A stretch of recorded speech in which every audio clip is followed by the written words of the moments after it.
Hello friends. आज हम करने वाले हैं बाण भट्ट की आत्मकथा की प्रासंगिकता।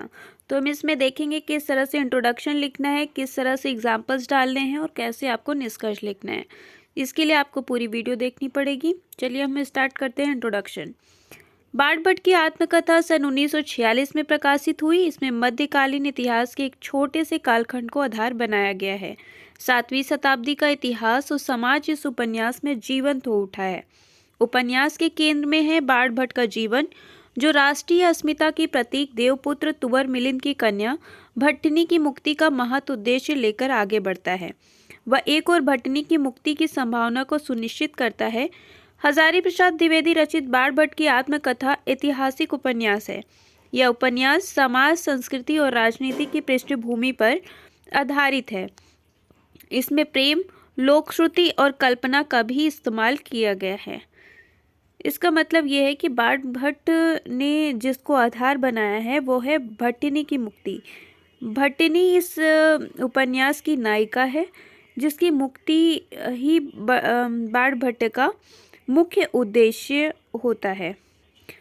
और इसमें ये जो उपन्यास है, इसमें ऐतिहासिक उपन्यास है, मतलब इतिहास को बेस बनाया गया है और समाज संस्कृति को भी दिखाया गया है। किसी रचनात्मक, अब हम देखेंगे प्रासंगिकता होती क्या है। किसी रचनात्मक कृति की प्रासंगिकता को समझने के लिए हमें यह देखना होगा कि वह रचना अपने समय और समाज के साथ कैसा बर्ताव करती है।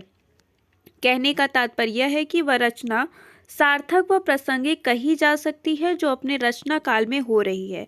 अर्थात अगर उस समय में जो भी घटनाएं हो रही हैं वो आज भी प्रासंगिक होनी चाहिए, आज के समाज से मेल खाती होनी चाहिए।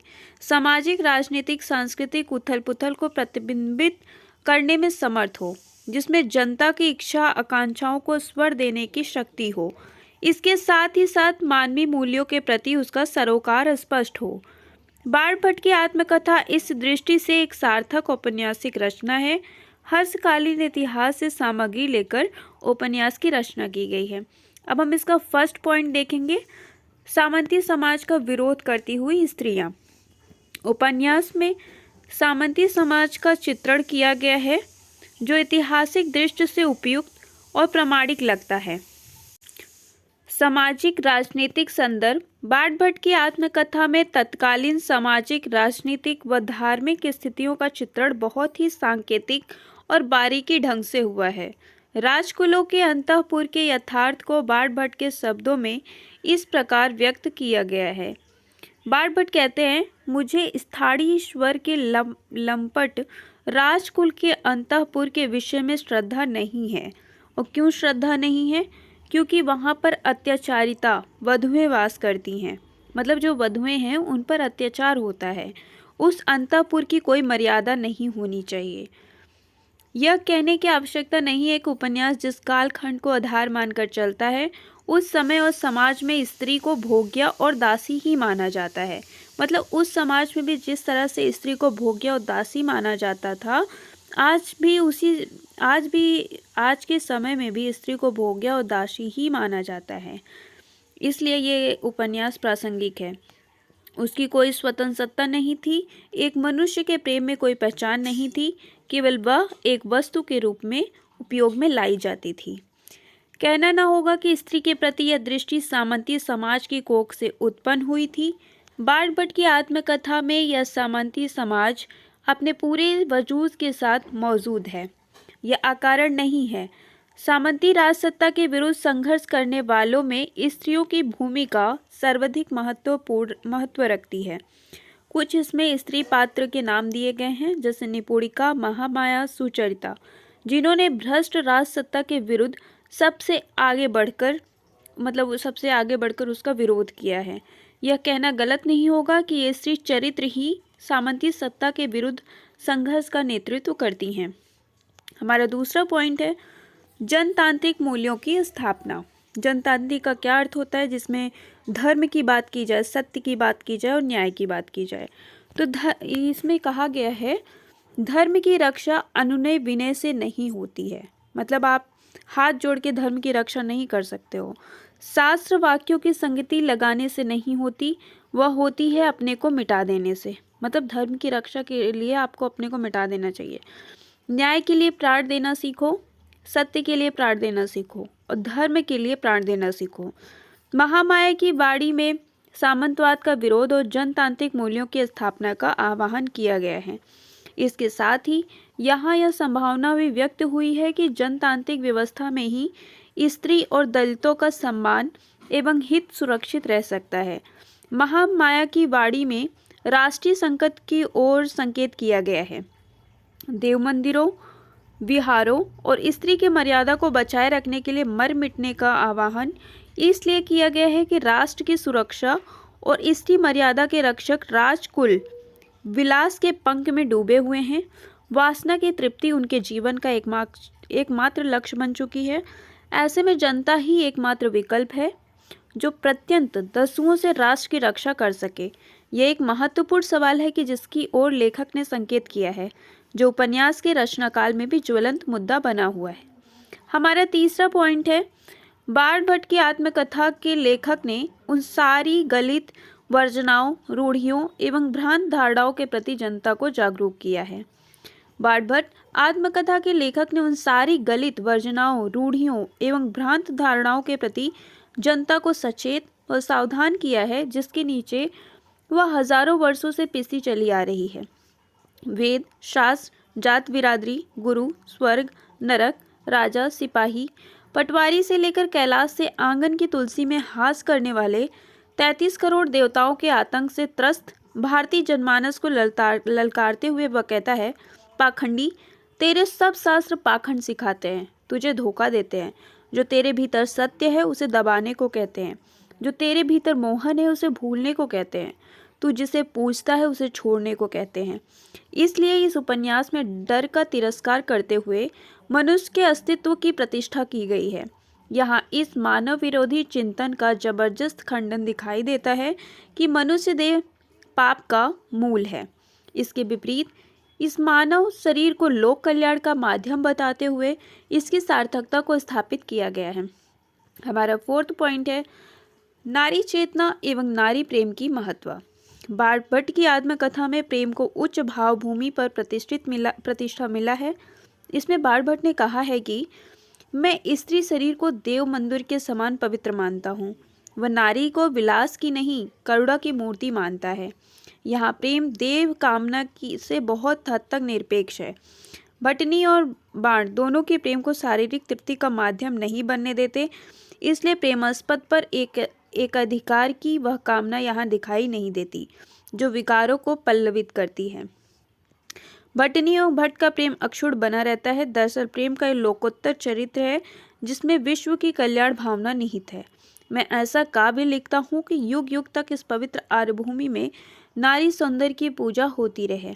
इस पवित्र देव प्रतिमा को अपमानित करने का साहस किसी को न होता।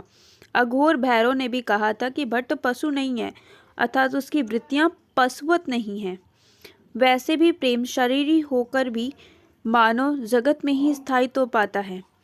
दैहिक तृप्ति प्रेम की गहराई नहीं है, वह प्रेम को स्थायित्व नहीं दे सकती। भट्ट और भटनी का प्रेम रोमानीपन को छूता हुआ दिखाई देता है। भट्ट लावण्य और मधुर को देखता है, उसका प्रेम व्यापक सामाजिक सरोकार से जुड़ जाता है।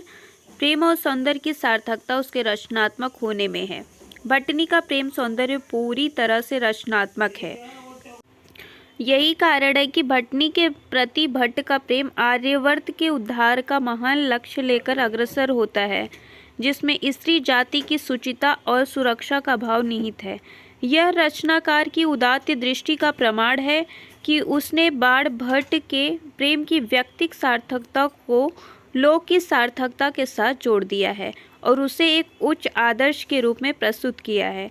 इसलिए प्रेम का यह स्वरूप एकनिष्ठ होते हुए भी सामाजिक है। हमारा फिफ्थ पॉइंट है धार्मिक वर्चस्व, अर्थात धर्म को किस तरह से इसमें दिखाया गया है। बाण भट्ट की आत्मकथा में बौद्ध धर्म और बौद्धिक धर्म के आपसी संघर्ष को भी चित्रित किया गया है।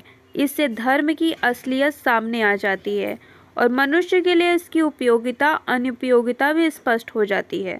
सुचरिता इस उपन्यास की पात्र है जो स्थिति का सटीक और तथ्यपूर्ण विश्लेषण इस प्रकार प्रस्तुत करती है। वह कहती है, धन दत्त के गुरु भदंत वशुभूति बौद्ध धर्म को जिताकर ही छोड़ेंगे और भवभूति के प्रतिभट परम स्मार्त आचार मेघातिथि जो आज की सभा के गुप्त सूत्रधार थे, सनातन धर्म को पुनः प्रतिष्ठित करके ही दम लेंगे। मनुष्य चाहे चूल्हे भाड़ में जाए, इन्हें अपने धर्म मत का डिंडिम पीटना है। एक ही पीठ पर राजेश शक्ति है, दूसरे की हथेली में प्रजा का विद्रोह है। इस जय पराजय की प्रतिद्वंदिता में मनुष्य का चाहे सत्यानाश ही क्यों न हो जाए। उपयुक्त उदाहरण से स्पष्ट हो जाता है कि राजनीति हो अथवा धर्म वर्चस्व की लड़ाई हर जगह चल रही है।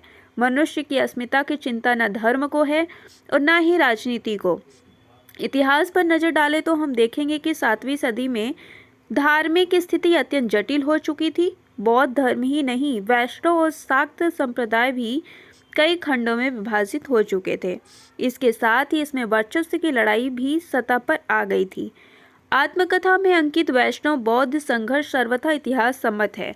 इससे यह भी स्पष्ट हो जाता है कि धर्म की वास्तविक चिंता मनुष्य का कल्याण और उसका सर्वतोमुखी उत्थान न होकर के कहीं न कहीं राजनीति और सत्ता प्रतिष्ठान का संरक्षण पाने की थी।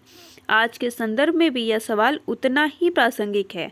मतलब जिस तरह से राजनीति और धर्म में प्रतिद्वंद दिखाई देता है, आज भी वैसे दिखाई देता है। निष्कर्ष देखेंगे, हजारी प्रसाद द्विवेदी की इस रचनात्मक कृति की सार्थकता का सबसे बड़ा प्रमाण है उपयुक्त संदेश, जो लोक वेद गुरु मंत्र की वचनाओं से मनुष्य को मुक्त रखने का आह्वान करता है। कोई अंतिम सत्य नहीं है। लोक और वेद भी एक सीमा के बाद अनुपयोगी और बाधक बन जाते हैं। इसलिए जब बाढ़ महावरा की मूर्ति को डूबने से बचाने की बात करता है तो बाबा उसे धिक्कारते हुए कहता है, तू पाखंडी है। यदि महावराय समुद्र में डूबी हुई पृथ्वी को उबारने की सामर्थ्य रखते हैं तो उनकी मूर्ति के जलमग्न होने पर मोह कैसा। मनुष्यता को डूबने से बचाने की इसलिए बाढ़ सचेत होकर कहता है कि मैं प्राण देकर भट्टनी को बचाऊंगा। भट्टनी की मानवता की रक्षा का महत्व उद्देश्य है।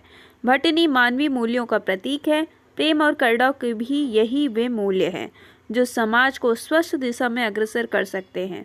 मनुष्य के जीवन मूल्य और आदर्शों की रक्षा और प्रतिष्ठा को बचाने में ही बाणभट्ट की आत्मकथा की सार्थकता और समसामयिक प्रासंगिकता है। आशा करती हूँ कि आपको ये वीडियो अच्छी लगी हो और जिस तरह से इसमें दिया गया है आप वैसे अपने असाइनमेंट्स में लिख सकते हैं। धन्यवाद।